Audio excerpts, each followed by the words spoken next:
Update. I, 29 female, spoke to my parents who ghosted me 5 years ago after my wedding and have now reached out. Original story. My husband, 30 male, used to be my boss. About 9 years ago, I started working as his assistant. We spent about 2.5 years ignoring our mutual attraction until we gave in. We then went to HR, who reassigned me, and the whole thing was strictly above board from the time we began dating. I got pregnant about a year later, and my husband and I decided to just get married.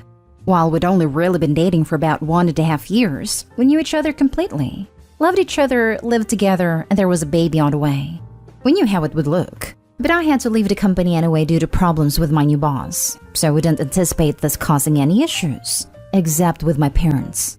They, 62 male/57 female, have always been overprotective, so I knew they wouldn't like me dating my boss, and hadn't told them.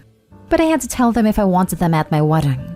We decided to be mostly honest with them about how it was strictly professional until it wasn't, how the second it got unprofessional we went to HR, how he had never taken advantage of me, but now we wanted to get married, and we wanted them there. We did not mention the baby because I felt that giving them that information in addition to the rest all at once would just break them. I was only about 4 months along when the wedding happened, so the bump was easily hidden by a flowy dress. The wedding itself went off without a hitch. And apart from my mother pulling me into the bathroom shortly before the ceremony to ask if I was sure about this, which I said I was, my parents seemed to take it well. The ceremony and reception were at 2 different venues, and we had to travel from one to the other, and my parents never arrived at the reception. I called them and got ignored, and then my brother called them and they told him that they were going home. I don't remember the exact reason they gave, but it amounted to them being tired and uncomfortable. I tried contacting them after the wedding, but found that I was blocked on everything except email, which I used to send them a long letter essentially saying that I'm an adult who made an adult choice, and I hope they can respect that. 5 years later, I have not heard from my parents since my wedding. My husband and I are not big in social media in general, but I recently posted something for our 5th anniversary in which I mentioned our 2 kids and 3rd on the way. Within a month of making this post, my parents left a voicemail saying they saw the post, and having had no idea that they had grandchildren previously, now want to meet them. I haven't responded, and there have been a few follow-ups since, then asking why I haven't. I don't know what to do, but my gut instinct is that 5 years is too long, and it's about the kids, not about them respecting my choices or relationship. However, I can't help but feel that I am being unfair, and my brother agrees, because I told them in my mail that if they could learn to respect my choice in my marriage eventually, then we could talk. And now I'm retroactively applying a time limit. Edit. Can't find a way to work this inorganically, but my husband is not white. I am, as are my parents. I don't think this is a race thing or that my parents are racist, and neither does my husband. And we don't understand why they would want to meet our mixed-race children if they were, but this element is still gnawing at me. Should I reach out to them? If I did, how would we go about rebuilding the relationship? Now for the top advice before reading the update.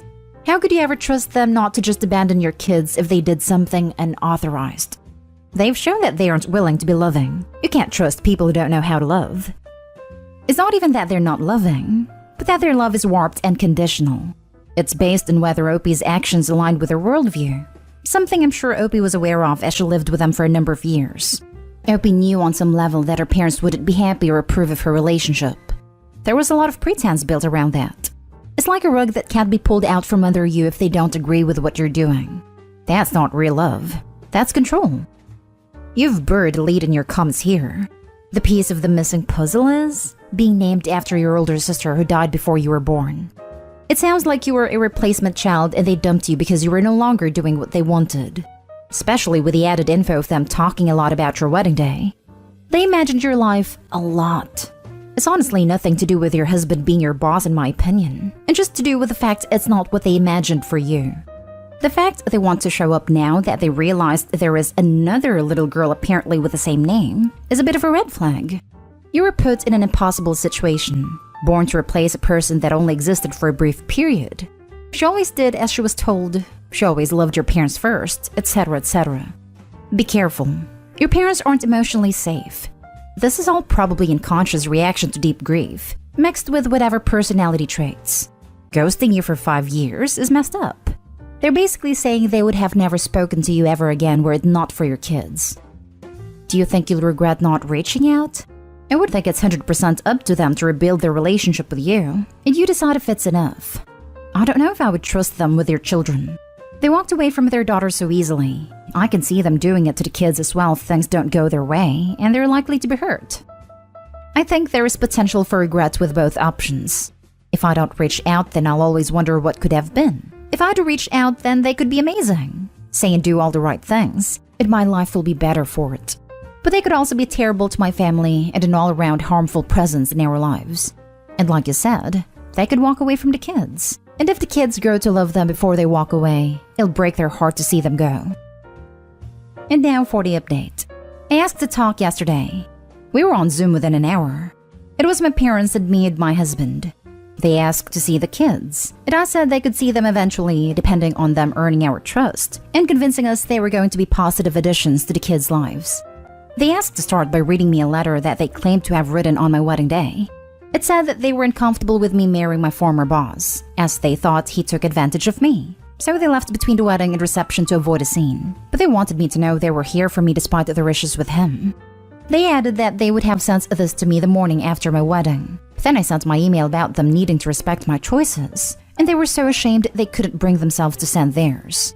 Seeing my anniversary post made them realize how much they've missed in 5 years, and they really don't want to miss anymore. I had some questions, like what the big deal was with me marrying my former boss, and they said that it just wasn't what they had in mind for my wedding and my future spouse. I asked why they even came to the wedding at all if they didn't support the marriage, and my dad responded that he wanted to walk his daughter down the aisle, as it was the only chance he'd get. The way it was phrased implied that they had intentionally only come to the wedding so he could give me away. I'd always planned to leave halfway, and because he said my daughter and didn't talk to me directly, it was pretty clear he was thinking about my older sister who passed away. My husband caught that too, and said that if they were talking about me, they should address me directly. Then added that if they had planned to leave, they should have told us as we wouldn't have invited them. And the fact they waited 5 years to reach out was going to take more reasons than shame. Because as a father, he didn't understand how they could ignore their daughter for years, or only get back in touch when we had kids. My dad snapped that it wasn't going to take this from a kude, a slur meaning dark-skinned. My mother immediately tried to run damage control, but I ended a call. They have since messaged me several times trying to explain that calling my husband a racial slur wasn't indicative of a racist attitude, and he wouldn't have said that in front of the kids, so they should still get to meet them. I've spent 5 years wondering how they were so offended by me marrying my boss that it earned no contact for half a decade. Turns out they're just that kind of people. It's almost nice to find out. If it was just the boss thing, I would have sympathy for them and we might even be able to reconcile. But with this, it's now just a question of if I'm going to knowingly expose my mixed-race children to a couple of racists, which I'm obviously not going to do. Calling someone using a racial slur out of sudden anger most definitely means they have racist attitude. Sometimes we need to cut out people from our lives to protect who we are. This time you are doing that and protecting your family. They have shown who they are, and cutting them out can mean cutting out the toxicity. Yes, forgiveness is something we should all strive for, but sometimes we just don't need that negativity around us. Wish you the best. They are insisting they aren't. But even in our worst fights, my husband and I have never called each other slurs. And the only people who have ever called my husband slurs have been racist. What my husband was saying wasn't wrong either, or unfair. Half of it was things I had told him that I wanted to say to them, but had gotten too emotional to actually say it. I think I'm quite a forgiving person, but there is no forgiveness to be had here. If your parents said that they wouldn't say that slur in front of your kids, then they know it is wrong and shouldn't have said it at all. You have done the right thing. Yeah, we're racist, but we will hide it in front of the kids. You are people of color themselves. Get out of here. Good on you, Opie. Well, that closes that door once and for all. In a way, it must be a relief, ending the uncertainty. Hope can be more of a burden than giving up sometimes. Racist, and further evidence they were just using you as a dad-daughter version 2, and were planning your kids to be version 3. Now you can move on with your life, minus any guilt, and minus 2 millstones. It is. I've spent 5 years wondering what I did wrong, and why an HR problem was enough to lose my parents' love. Turns out there's nothing I could have done because it wasn't my fault, nor my husband's. It's now just a question of if I'm going to knowingly expose my mixed-race children to a couple of racists, which I'm obviously not going to do. Nothing more to be said, really. Other than why are they still able to message you? Give them one last warning that any further contact will be treated as harassment. Block, and follow through on protecting yourself and your family if they still refuse to accept that your word is final. We still have line of communication through emails, but I'm going to block that now. We're blocked on everything else, though I am expecting them to unblock me and start messaging me there once emails are closed. But I'll block them on those other platforms too. Now for the last story.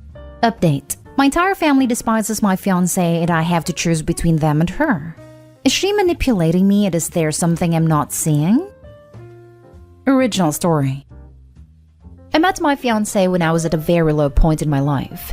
We instantly clicked and had a whirlwind romance, and I proposed after 3 months and we are now engaged. I feel like my family has never approved of her, or particularly liked her. They are all very educated and work professional jobs, while she's a college dropout who works as a hostess. She's starting a venture of her own, and I'm funding it for her. The problem started with my sister-in-law and my brother. They told me that 3 months was too quick, and that I should date her for longer. They also implied that she's a gold digger. They never used the term. They said this because she doesn't financially contribute.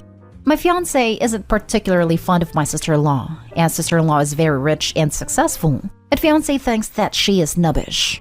The problem escalated when there was a family wedding and my fiancé wasn't invited. She is of a different race, so she accused my family of being racist and said this to my parents' face. My parents never expressed an opinion about her, but that was their ticking point. My sister-in-law and brother added to this and told them about my financial contributions to her ventures and other details about her relationship. My parents said that I am making the wrong decision. I told my fiancé this, and she lashed out. She messaged my sister-in-law and told her that she's a horrible person for trying to wreck our relationship. My sister-in-law once again communicated this to my parents, and they have refused to pay for and attend the wedding. My fiancé says that her family will accept me with open arms, and that we can get married in City Hall. She accused my parents of being elitists, and said that they only like my sister-in-law because she's educated and of the same race. I love my fiancé, but I feel like she's trying to manipulate me into cutting all ties. I don't know what to do, and I don't want to reach a point of no return with my family. Any advice will be appreciated. And now for the top advice before reading the update. 3 months and you're funding a business startup for her? And engaged? Holy cow, that's fast track. What's the rush? Without knowing any other details, I'm on your parents' side with this one. 3 months is a blink of an eye. Her messaging your sister-in-law like that is a huge red flag as well. You haven't even met her family and she's asking you to cut yours off? Dude. If I ever bring up the fast track part, she accuses me of having second thoughts. And I was pretty sure she was the one until now, so I let it go. She said that I cannot meet her family because of COVID. They live across the country, even though we are all vaccinated and have traveled. Now that I think of it, it is quite strange. If I ever bring up the fast track part, she accuses me of having second thoughts. Run. What do you expect if you engage with someone after 3 months? You just can't know her enough. Then you pay for everything and she wants to cut you off your family to control you better. If you really want to stay with this woman, you must make clear that you will wait with marriage at least till spring 2023, and that you want a prenup. Don't give in when she talks about trust, and that you think that the relationship doesn't work out. That is guilt-tripping and manipulation. Take your time to learn everything about her in every situation. For a few months or a year, a person can fake a lot. The longer you are together, the more of her true self will come to light. And don't give her too much money, don't let her have access to your bank account. Okay, I'm able to see all the red flags as I'm typing these comments out, but she told me that getting your prenup is against her culture. Hadn't even brought it up. This was unsolicited. Bro, she may be your fiancé, but you're just her piggy bank. Solely judging off of what's in this post, end this relationship ASAP and make amends with your family. And now for the update. Well, we broke up. A lot of the comments echoed what my family was saying, but the outside perspective drilled it into my head. I have a good relationship with my parents, and my sister-in-law is actually one of my best friends. Just to clarify from the previous post, I've never thought they were racist or snobbish. It was an idea my ex was forcing into my head. The breakup was very messy. I told her that I thought we were going too fast and that it wasn't working out, and she began crying and implied that she would end herself. I could see the manipulation clearly for the first time, and I just told her that it is above my pay grade and that she should seek professional help for this. Now, for all the money I invested in her business, well, it was a mistake, and I'm just considering it a sunk cost. It did hurt my pockets, but recovering it will just tangle more webs. Thank you so much for all the advice. It helps me avoid a grave mistake. And I just told her that it is above my pay grade. Damn, son, that's savage, but I like it. You didn't just dodge a bullet here, mate. You dodged 30 years of marital tyranny. If the price of that lesson was a few grand in her bank, I'd say that was well worth it. In the future, take it slow and introduce your family to the new missus. You probably already know that, lol. Good luck, mate. And one last tip from Winston Churchill, don't stick your member in crazy. Yep, I had an extra to pull that card on me when I was breaking up with her, and she knew full well I had lost my best friend to self-harm when I was younger. I wish I'd had the savage eloquence, but instead I just told her to immediately get the hell out of my house. When I caught my husband cheating and filed for divorce, he threatened to end himself. I told him to go right ahead. Please stay single for a while and maybe invest in therapy. Rushing into an engagement at 3 months while throwing down major fund was a severe lapse in judgment and self-respect. I think you need time by yourself to analyze why you let yourself get taken advantage of. I'm glad you're out, but wow. You paid a very hefty fine to learn a lesson. I highly suggest you seek personal therapy. I don't mean this to be offensive, but most people would have seen this as a really alarming behavior on both sides. You clearly got stuff to work through mentally. It's okay though. Good job on telling her that. Hopefully you blocked her. If you haven't, this is your reminder to do so now. Real talk though, imagine how hefty of a fine it would have been if they got married. $5 betting on her contacting you soon that she's pregnant with her kid. It will not be your kid even if pregnancy will be real.